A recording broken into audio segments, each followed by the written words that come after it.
Nasib Nasdem digantung Jokowi? Pada seluruh komponen masyarakat secara lebih bijak, secara lebih luas. Buang itu praktek kesombongan, merasa hebat sendiri, merasa paling mantap sendiri. Itu bukan Nasdem. Ada urusan apa? Karena ada juga yang mengatakan ada sebuah partai sombong sekali.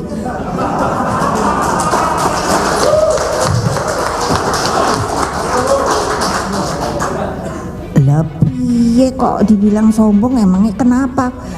Saya tidak pernah menjelekkan partai manapun, tidak pernah menjelekkan ketua apapun.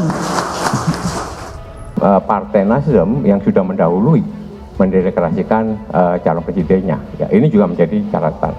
Satu, kinerjanya; dua, termasuk partainya. Ya, kalau memang gentle betul sudah seperti itu, gitu ya, akan lebih baik. Itu menteri-menterinya lebih baik mengundurkan diri. Itu lebih gentle. Prinsipnya PD Perjuangan kan tidak mencampuri kedaulatan partai politik lain mau mencalonkan siapa. Hanya saja untuk partai politik pengusung Pak Jokowi itu kan terikat suatu etika politik di dalam mendorong keberhasilan Pak Jokowi dan Kiai Haji Ma'ruf Amin, dan dukungan itu diberikan selama 5 tahun.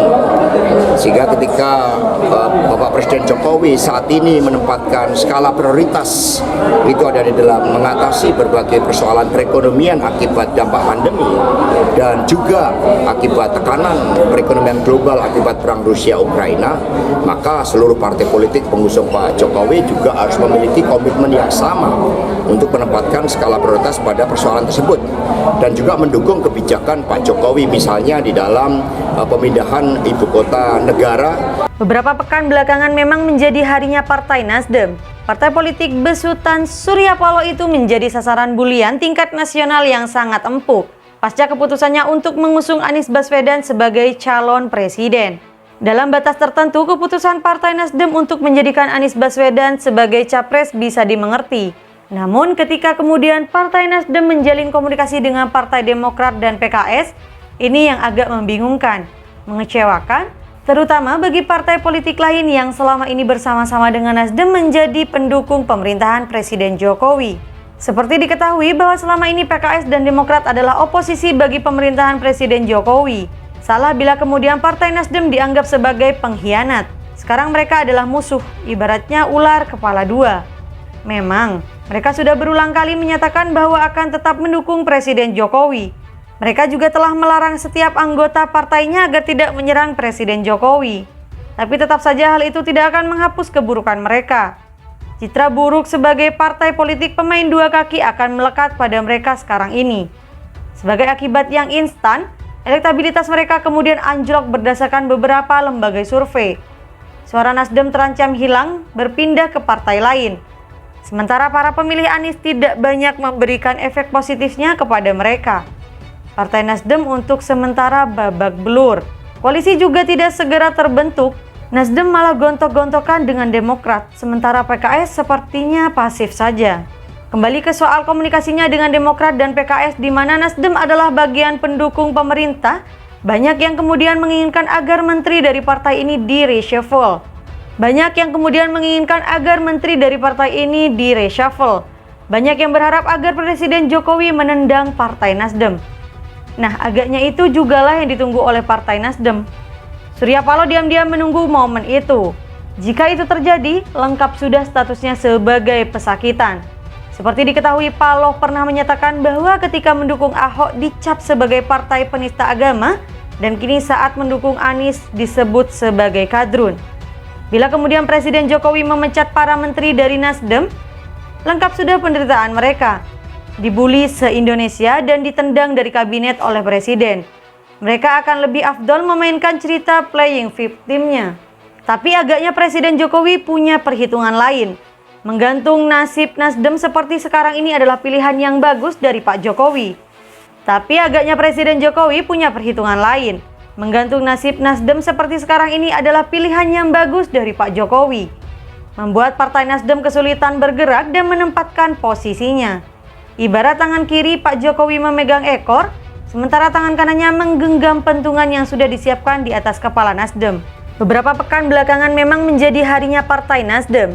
Partai politik besutan Surya Paloh itu menjadi sasaran bulian tingkat nasional yang sangat empuk pasca keputusannya untuk mengusung Anies Baswedan sebagai calon presiden. Dalam batas tertentu, keputusan Partai Nasdem untuk menjadikan Anies Baswedan sebagai capres bisa dimengerti.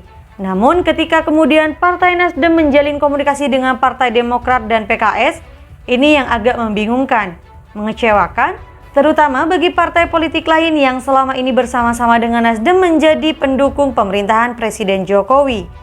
Seperti diketahui bahwa selama ini PKS dan Demokrat adalah oposisi bagi pemerintahan Presiden Jokowi. Salah bila kemudian Partai Nasdem dianggap sebagai pengkhianat. Sekarang mereka adalah musuh, ibaratnya ular kepala dua.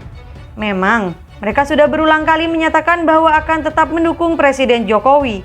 Mereka juga telah melarang setiap anggota partainya agar tidak menyerang Presiden Jokowi. Tapi tetap saja hal itu tidak akan menghapus keburukan mereka. Citra buruk sebagai partai politik pemain dua kaki akan melekat pada mereka sekarang ini. Sebagai akibat yang instan, elektabilitas mereka kemudian anjlok berdasarkan beberapa lembaga survei. Suara Nasdem terancam hilang berpindah ke partai lain. Sementara para pemilih Anies tidak banyak memberikan efek positifnya kepada mereka.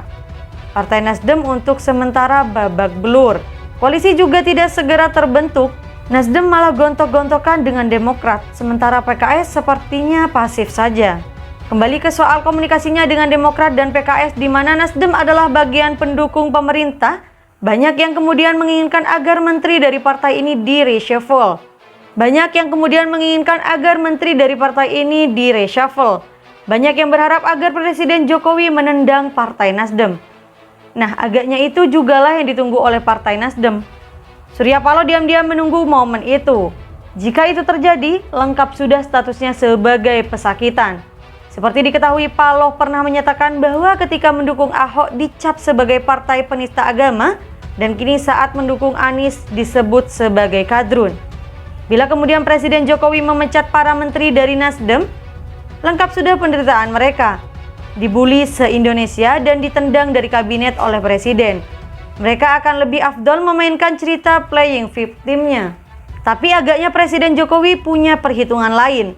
Menggantung nasib Nasdem seperti sekarang ini adalah pilihan yang bagus dari Pak Jokowi. Tapi agaknya Presiden Jokowi punya perhitungan lain. Menggantung nasib Nasdem seperti sekarang ini adalah pilihan yang bagus dari Pak Jokowi. Membuat Partai Nasdem kesulitan bergerak dan menempatkan posisinya. Ibarat tangan kiri Pak Jokowi memegang ekor, sementara tangan kanannya menggenggam pentungan yang sudah disiapkan di atas kepala Nasdem.